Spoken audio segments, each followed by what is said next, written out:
Let's take a look at number 38.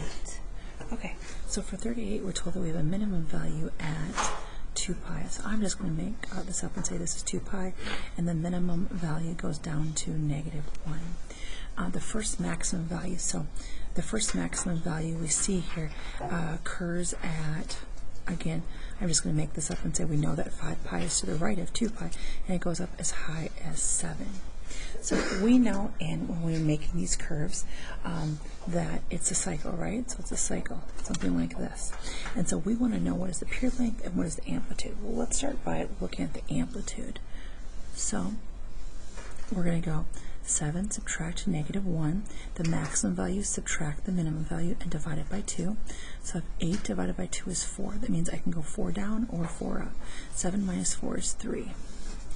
So y equals 3.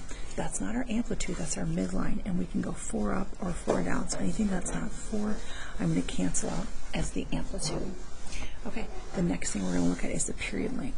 So when I look at this, this is half of the period. This is half of my period, right? Because to go from a low point, here's a low point, up to a high point, we can see that's only half of the period, right? We still have this other half to consider.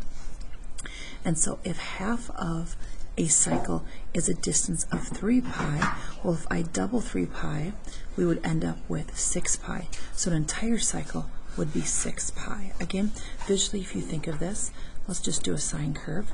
They're telling us right here what is the minimum value, and they're telling us what is the next maximum. So the next maximum is right here, and we want to know the length of an entire cycle. We know this curve just keeps going like this.